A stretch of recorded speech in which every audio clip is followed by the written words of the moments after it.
There it is. All right. Welcome, everybody. It is a brand new week, and I'm super stoked. We're going to have a lot of fun diving into this inclusivity topic. So, bringing our guest back for round two. You all tune in, and let's see where we go with it today. Here we go. Practicing Polyamory, real-life perspectives from the imperfect people of polyamory. The mission of the Practicing Polyamory podcast is to provide a platform for all of the real-life, flawed humans that practice polyamory so that we might all learn from one another and grow as a community. Enjoy the show. All right. Welcome, everybody, to this beautiful Monday. Before we jump in and chat with today's amazing guest, I want to remind everybody we're doing 3 shows live every single week, which means lots of opportunity for all of you to ask questions. In fact, I have a really good one pending when I find the right guest. So if you have questions about your relationships, if there's a topic you'd like to hear discussed on the show, slide into my DMs, let me know, or leave a comment while we're here live. Follow me on all social media platforms at Practicing Poly. Let me know what it is that you want to talk about.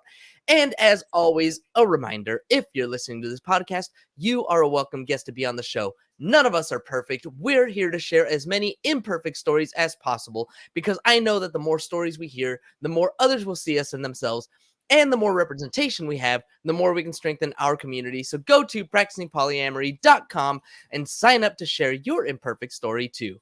All right, that's my spiel. And now let's get on to reintroducing our guest. Today's incredible guest is back for round 2, generously giving us her time and coaching me through understanding what it takes to create a safe and inclusive space here on the show. We had our first chat just 12 days ago. Check out episode 84. And we immediately got into some good discussion around the importance of knowing my own heritage and history.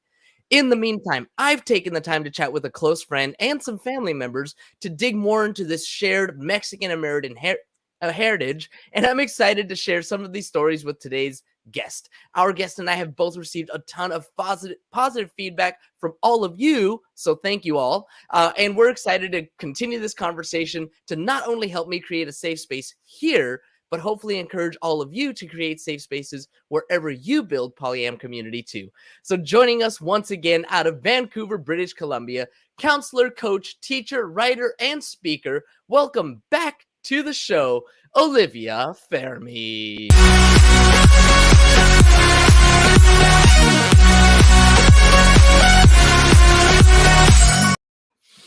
All right, Olivia, let's dive right in.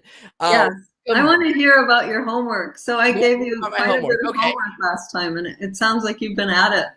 Yeah, well, one of the first things that I wanted to do, one of the things that you asked me to do was just to talk to people to get kind of this sense of the history. So, I mean, I did. My good buddy Tavo, who was commenting on the show a couple of weeks ago, he was generous and gave me some of his time. I got an opportunity to talk to him for about an hour and hear all of his stories about assimilating, and he lived in TJ, came to school here, so he was one of those people that did that trek across the border every day. So for people that might not know, I'm assuming TJ is Tijuana. Tijuana, yes, yeah. Thank you. Yeah, and also I want to say that I'm really excited that it seemed like a new idea for you to look at your heritage last time, and that you've so embraced it, because that really is, as we talked about, step 0. That's step 0, is just understanding my own heritage. And yeah, so that then you can invite others from that place of knowing who you are, and create an inclusive space here. Totally. Yeah. Totally. So how are you feeling about your identity after all these conversations you've had? Kind of, in a lot of ways, unchanged, but also, like, it's really cool to, like, understand the history. Like, my aunts, for example, I had the opportunity this weekend to speak with my mom and 2 of my aunts and my tias, if you will. And my tias were telling me about their experiences coming into America and how they actually spent some of their years going to school here in the US and some of their years going to school in Mexico. Um, I'm I'm hearing these stories, and same thing with Tavo. When I had a chance to chat with him and hearing his stories of coming across the border and doing all of these things, I'm still trying to make the connection of how that applies like to me, because Mhm. those weren't my experiences, those were their experiences. So what's the connection that I'm missing? Yeah, that is the question, isn't it? So when you talked with your tias and your mom, it sounds like that touched you in some way. Yeah, I mean, Like what touched you? What moved you? Or what other emotions did you have? That's the place to start to answer your okay, question about connection. okay. It was in the midst of a party. We were celebrating my grandma's 92nd birthday. I didn't get a chance to talk with my grandma, but hopefully I'll be able to do that in the next week or two. But listening to them tell their stories, one of the things that really um, stood out to me, resonated with me, was my eldest aunt, my tia Techi. She was the one who was like, as much as we had to go through all of this stuff, like I was never going to just lie there and take it. She said, I'm an action oriented person, and I'm going to do the things that I need to do to make it. I'll tell you one of the other things that really stood out to me though was the trauma of actually being deported. Yeah, So that it's eldest incredibly traumatic. Yeah, so that eldest aunt, she lied to the immigration officers when they came to the house to pick everybody up. She told them that she was a neighbor, so she ran across the street, knocked on the door, and the lady let her in. Pretended to be mom, whatever. And so she watched as the other five children and my grandma were all put onto this like Greyhound bus type of thing, Wow. So all her and siblings and her mom her mom, her were dad was at taken, work, and she stayed at the neighbors. and she stayed at the neighbors, and the neighbor drove her to her dad, to my grandpa's workplace, and together they drove down to Tijuana, where as I found out, the immigration officers or servicers or whatever, they took them to the border, watched them cross, and then left. And so they were just sitting on the other side of the border underneath a tree. So did they come back again then? Yeah, they came back again sometime later. Um, I don't think I quite got the full story of like them coming back. But when they did come back, they were living in a garage, like the seven of them or eight of them. They were living in a garage. They would spend the days outside, like why would they want to come home to this dingy garage? They just like stayed out. And some years down the line, somebody from their church was able to help them get like a little 2-bedroom apartment. And then eventually the house that my grandma still owns, that I was at this weekend, that's Mm. actually where they grew up. Hmm. So how do you feel about that? um I guess I feel like there's a lot of history in that driveway I was sitting in. Yeah, no For kidding. one That was thing. quite an achievement to get to live in that home. Totally, totally. And I'm also proud of my family, because I feel like every generation has improved, and every Mhm. generation's getting a little bit better, a little bit more successful, pushing the envelope a little bit more, I guess. Yeah, pride's important. I'm sensing gratitude too. Yeah, yeah, Like you didn't gratitude say it, too. but I feel it in your atmosphere when you talk about your family. Yeah. I mean, they went through a lot. My grandma went through a lot to get us over here, first of all, and to maintain that. I mean, I found out for the first time that my grandma actually did work when she was younger. Because all my life that I knew her, she never worked. I didn't know that she did actually used to drive, but she got really anxious at stop signs, especially Mm. four-way stop signs, so she didn't drive very much. Um, Was she and anxious for being pulled over by the police, or? no, she was just like it was just like an anxiety thing. Like she just didn't Mm. handle the pressures of driving very well. Okay. um, but yeah, and then my grandpa working at a nursery, and between them, um, my eldest aunt again, she said that she never felt like they were lacking. They always had food on the table. They always did. They always had enough. Um, so they never felt like they were lacking, even if they weren't rich. It sounds like there was a lot of ingenuity in your family, and I get the sense that you've picked up that trait just from the little bit I've heard so far. Yeah, I would say that. My aunt definitely, and my dad too. My dad put that entrepreneurial spirit in us a lot when we were younger. My aunt has been a tax professional, a real estate agent, and any number of things, and found out that both she and another one of my aunts got degrees. Some from Mexico. One of them actually got their degree from Mexico, from a school in Mexico. So, like, my family's a little bit more even educated than I realized. And so, have you been to Mexico? I've been to Mexico. When we were kids, we used to go a lot. So this is something else that kind of stood out to me from these conversations. For anybody who has ever crossed the border down here in Tijuana, you probably remember waiting at the line to the border and a bunch of people, a lot of times kids, like really, really young kids, trying to sell gum or toys or, snacks, whatever, walking to the cars and trying to get people to sell whatever they can. In fact, and this story I knew long ago, um, people will rent babies to hold at the border to generate more sympathy and try to Mm, get more money that way. mm. So I can't remember if my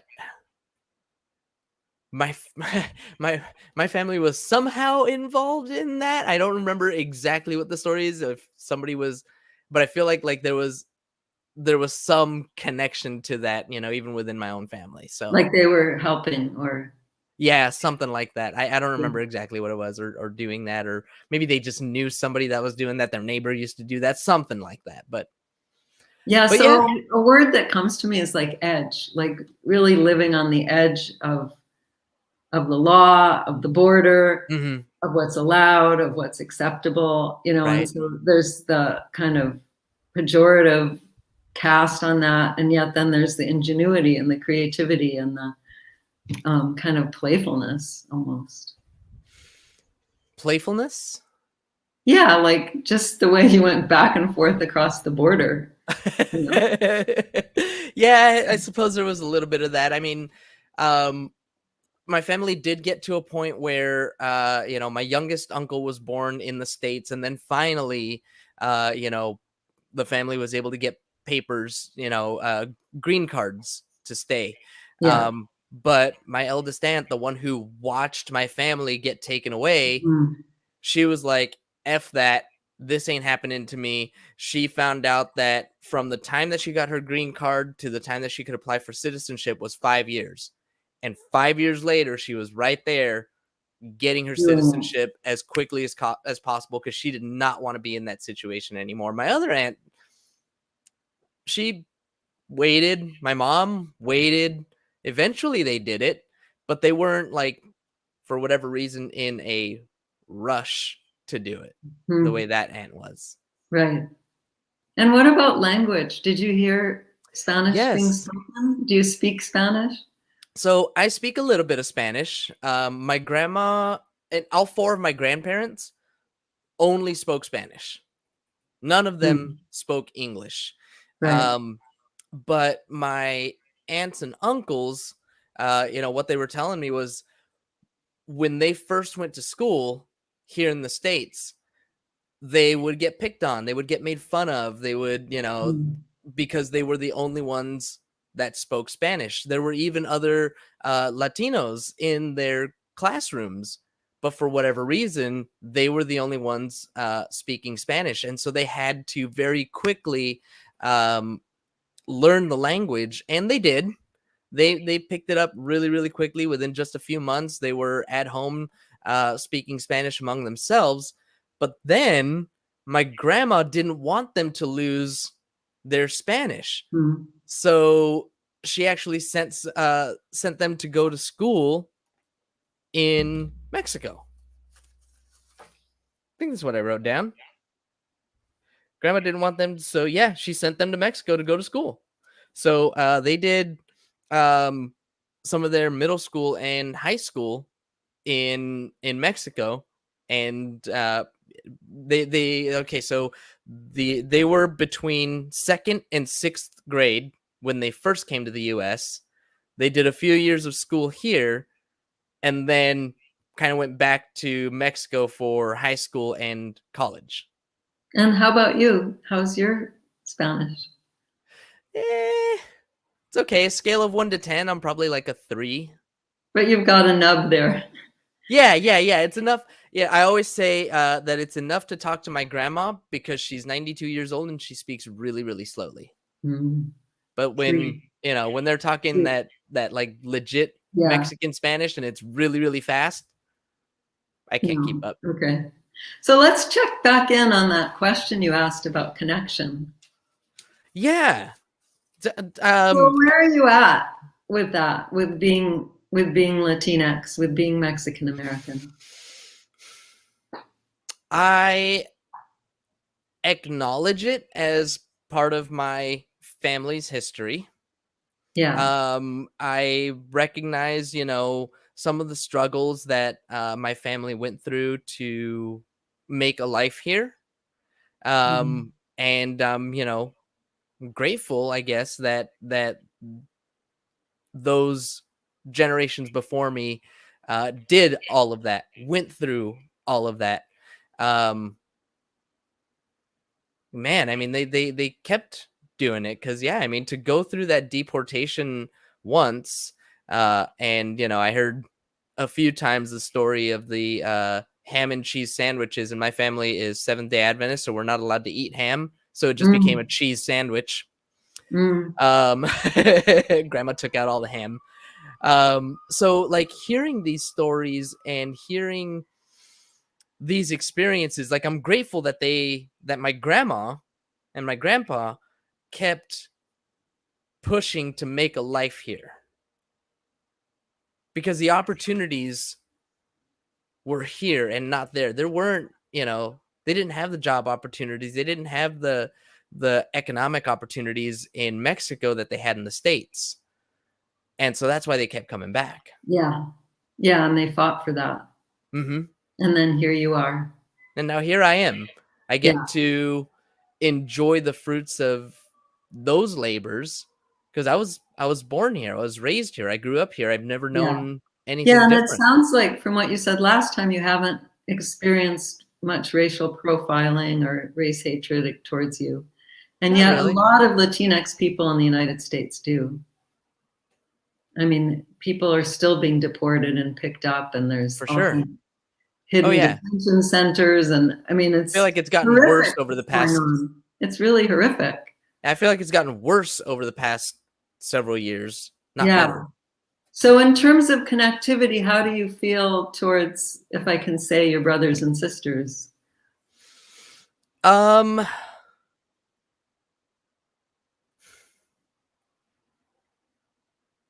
That's tough, I guess. Like, and it might be something that you want to take as homework to reflect on. How do I feel? I got to write this down. So how should I phrase that question? What's your connectivity with your Latinx brothers and sisters, knowing some of what's going on, that the US government does profile Latinx people, does invade their homes and deport them to this day, that there are all kinds of hidden detention centers in the United States where people are being held without due process, not just people, Latinx people, Black people being held without process. I listened to my aunts and my mom telling these stories about being deported, and like back then when that was happening to them, like I said, they just got dropped off at the border. Right. And it was a lot easier to come back, right? Right. It was easier to come back. In that sense, I hear what you're saying about it. It's worse in a way. It's worse. Yeah. Because now there are like detention centers where, like you said, people are getting held for due process for, without due process for however long. And then when they do get sent back, it's much harder to get back here. Yeah. And I mean, as I'm thinking about it, I mean, I can tell you, I don't like that. Yeah.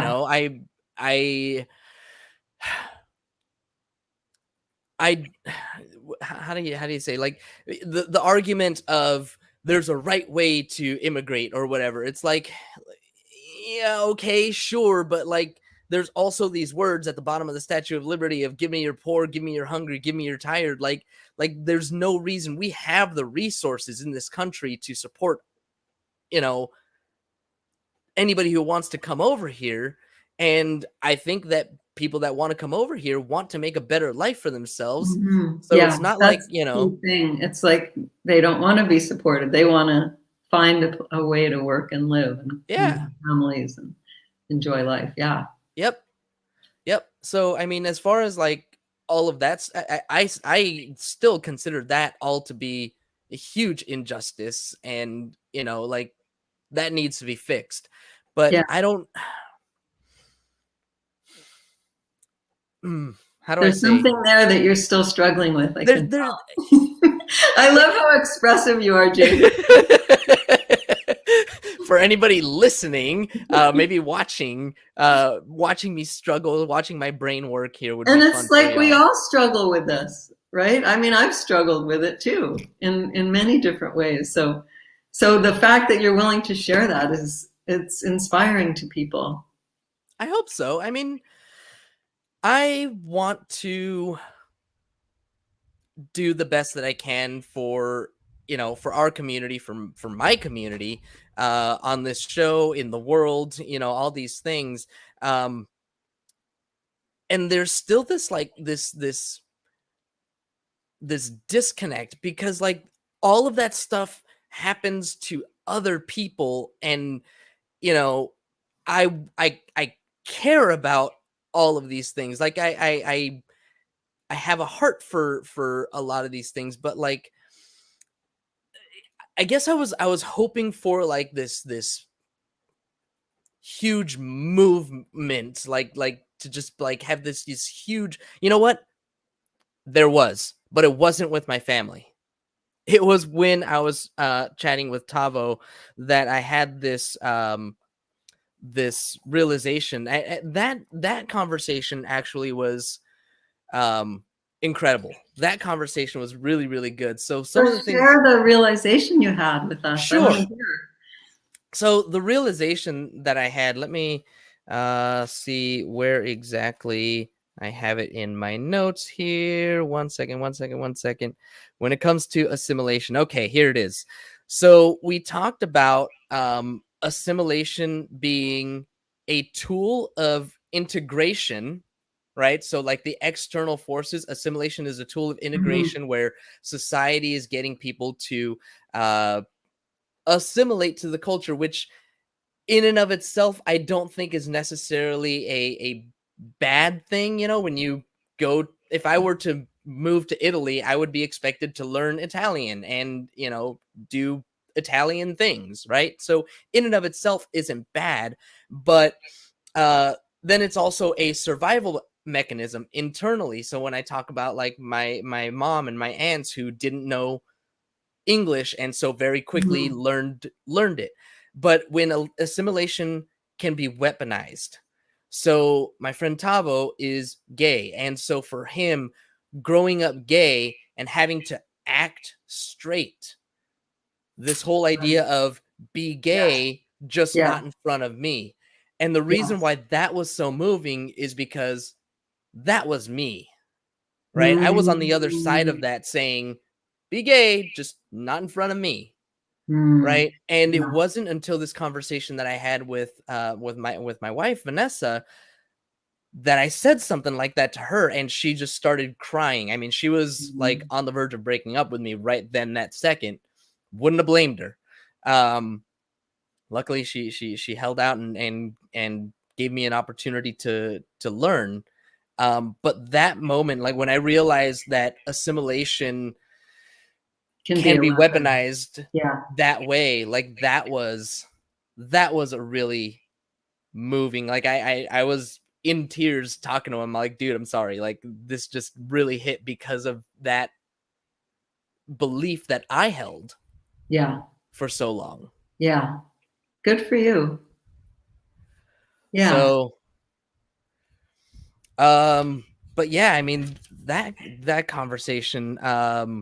Another thing that I'm standing out that's standing out here in my notes that I starred was that people are not racist, but can act in racist ways. So we need to designate the behavior, not necessarily the person. So Yeah. it's easier to tell somebody that is a racist thing to do or to say, Yes.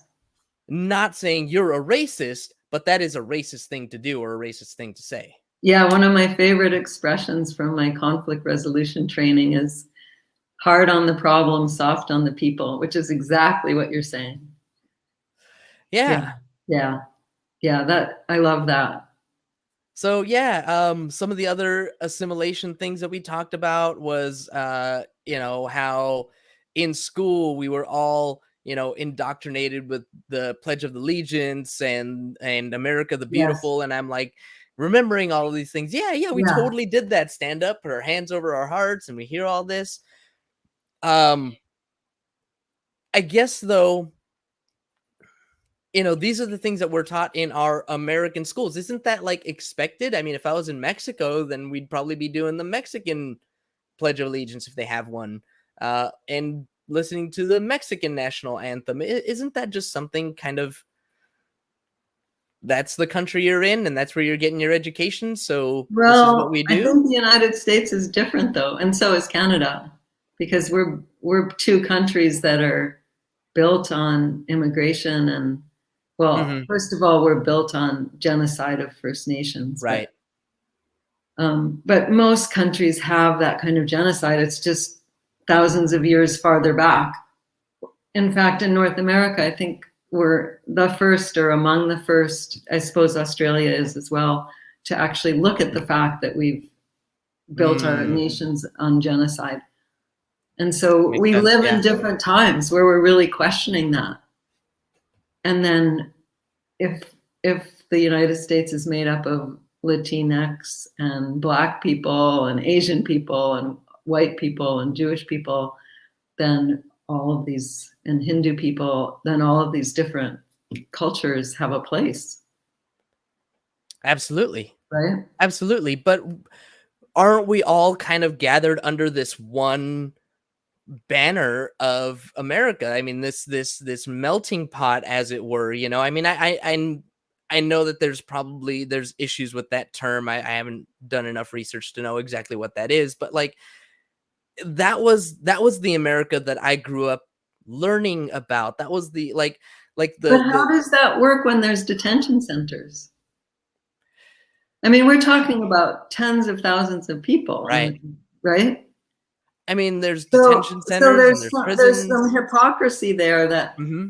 we, as a nation, I mean, I'm a former American, I'm a former U.S. citizen, so I'm saying we from that point of Sure, view, sure. have the privilege to be able to go, hey, we need to look at this We do. because we aren't one people equal. Right. Right. Yeah. No, I Right. mean, there's a lot of that stuff that definitely needs reform, and those problems are, I don't know. I mean, they're bigger than me, I guess. Like I don't have the answers to that. No, but you want to create a more inclusive Uh-huh. polyamorous podcast, so it seems to me that you are weaving that in to what you're doing, that there is perhaps, what you were talking about, your admiration for your family, how they Hmm. um, overcome those odds. to settle in the United States, that you see that among other people that are coming from other countries to the United States, or that were forced to come here as African Americans were. Or other Because refugees. that's a way to find your connectivity, is that compassion that you have for your family's story, you have it for other people. I mean, I see that in you, right? Like, yeah, the more we talk, it's like, well, no wonder you want to create an inclusive space. Because that was a question that I kind of had, but it makes more sense to me now where you're coming from. Why do I want to have a No, it makes more sense to me now that you do, because you see that it's obvious to you that the importance of it, and that it opens you. Yeah, totally. And I mean, I don't like that conversation you had with your wife where you were acknowledging your homophobia. Yeah. Right? Totally. And then she was crying and then you were crying, right? Like you're the kind of person that wants to break down those walls that are inside you, or melt them. I do. I want to be better because I believe that we really can create a better world. I mean, I don't have the answers to what do I do about those detention centers. Let's talk about this book that you recommended to me. Yes, absolutely. You told me before the last time we were on the show 12 days ago that you had been reading this book, Love's Not Colorblind by Kevin A. Patterson. And so when you mentioned it, I went and got it from the library and I read it. And you're wonderful. And it's a pretty cool book. I learned what do you think? Yeah, I learned a lot from it. I'm wondering, it seems to me there's a lot of clues there for what you've been, for our purpose here today, which is how do I create a more inclusive polyamory podcast? Yes, absolutely. And the biggest thing that stood out to me from that book was this one lesson. If I'm not being actively inclusive, then I'm being passively exclusive. And that's why, like, I wanted to look to specifically the BIPOC polyam community and get those voices. I have someone who sent me a message on Instagram, a gay man who is talking about the specific nuances of being gay and polyamory. So he's got a bunch of questions for me, specifically talking about being gay and polyamorous. And I'm like, okay, well, I need to find like that specific type of person with experience in polyamory to touch on that, for that community. My goal with this podcast was to create that, so that to be inclusive, and also include people with disabilities who are polyamorous. Yes. Or it goes on and on, right?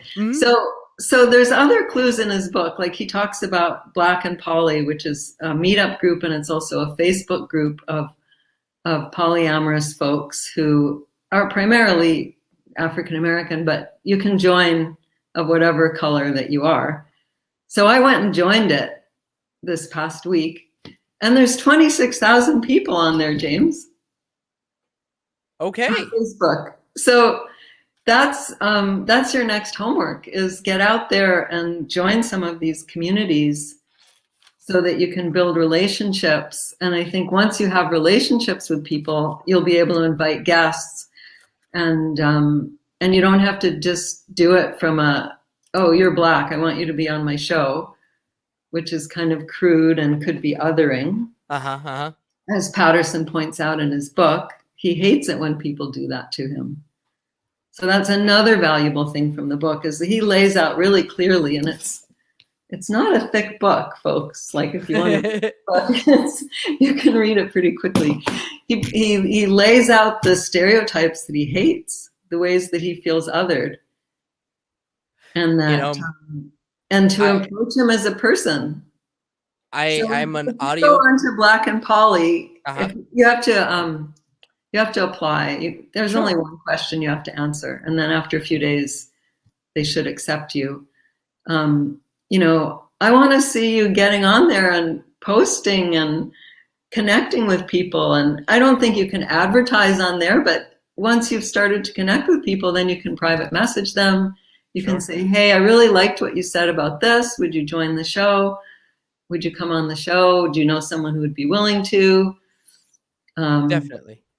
And then another clue that he gives is his blog post, Poly Role Models. And I don't know if you've checked it out. It doesn't look like he's updated it since about a year, but there's amazing interviews on there with people that are willing to be out and polyamorous. Because that might be your challenge, right? Is to find people that are willing to be in on your podcast. And those are people that have been, publicly out, of all different colors and types of people. So that's another clue that he gives. All right. And so I'm giving my. Go I ahead. did a quick search for Latinx and polyamorous, and I couldn't find any groups, and that kind of surprised me. But maybe through the Black and Poly, you'll find that. He mentions lots of other groups in his book that you could connect with, but I would definitely start with those two, Black and Poly and Poly Role Models. And yeah, number one, connect with people as humans, not as, oh, you're Black, so I want you on my show, which is tokenism, which is one of the number one ways you can annoy people.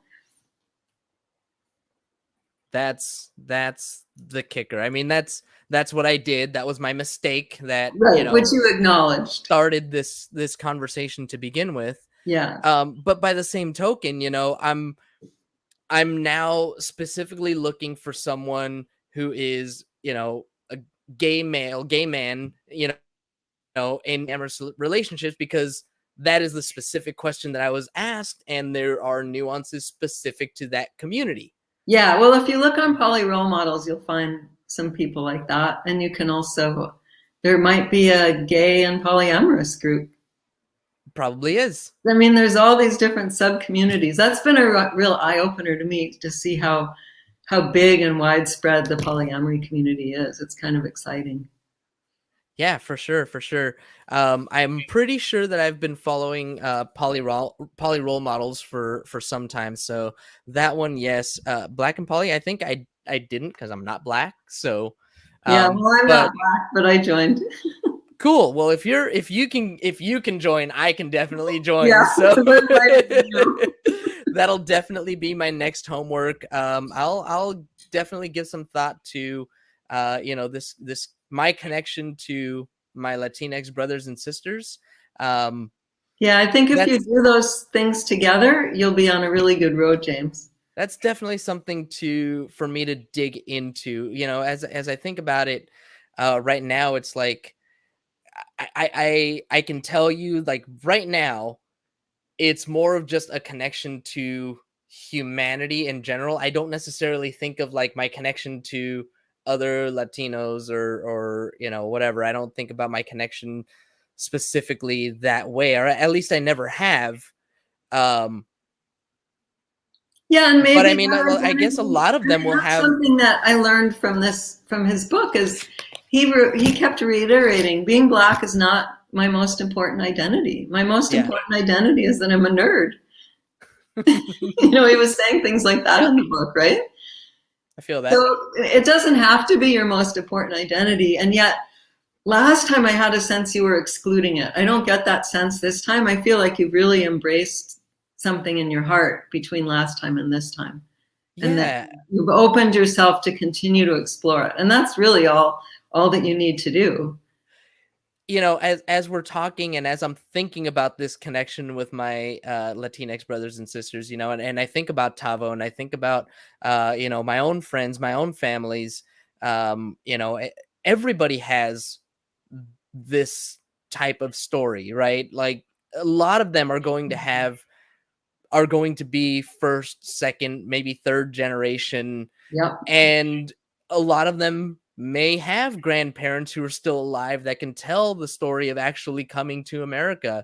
If not, they'll have, parents or tias, right? Tias and tios that will also have that experience of coming to America, whether it was when they were very young or, maybe a little bit older, if those people are first generation, whatever the case might be. But we all share a lot of these stories, and I don't know how many of them came over legally, right? I don't know how many people it did it the right way or whatever crap they want to throw out there. Like once you get here, man, just be here, like contribute to society. You're good, but that's how I feel. But yeah, like as I'm thinking about it, I'm like, yeah, they all are gonna have this type of story, this type of family background. So I'll definitely think more on it and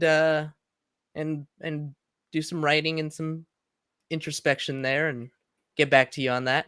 Excellent. Yeah.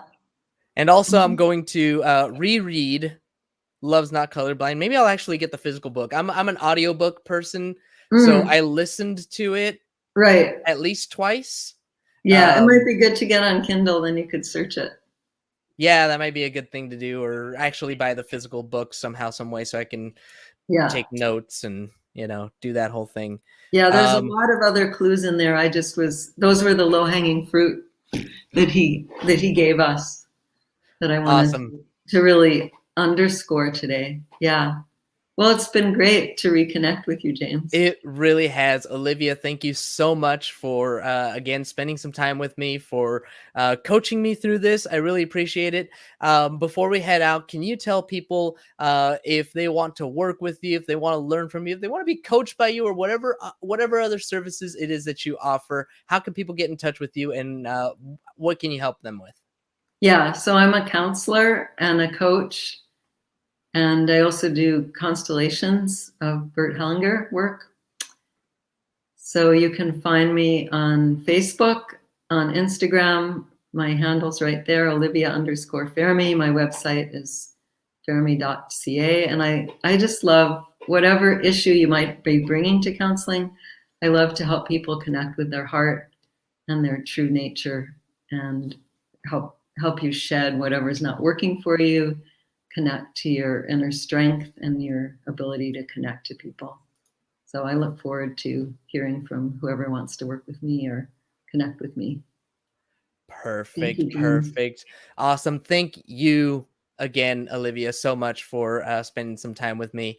And a huge thank you to our live audience, as always, for tuning in. As a reminder, when we're live, you don't get any commercial interruptions, but the same can't be said for the podcast download. So if you want to avoid the commercial interruptions, be sure to catch us live Monday through Wednesday, 2:30 Pacific time, or sign up for Patreon, where you'll get access to our commercial-free RSS feed and support the show. Don't forget to subscribe on YouTube, wherever it is that you download your podcast, if you haven't already, and please leave us a review. We'll really appreciate it. That is all we've got for you all today. Thank you once again to Olivia, and for all the rest of you, until tomorrow. Have a nice day! Thank you for tuning in to the Practicing Polyamory podcast. Would you or someone in your polycule like to be a guest? Sign up at practicingpolyamory.com and join the conversation. Please support us by subscribing, liking, and following us on social media at Practicing Polya by clicking any of the affiliate links on our website, or by subscribing at patreon.com/practicingpolya.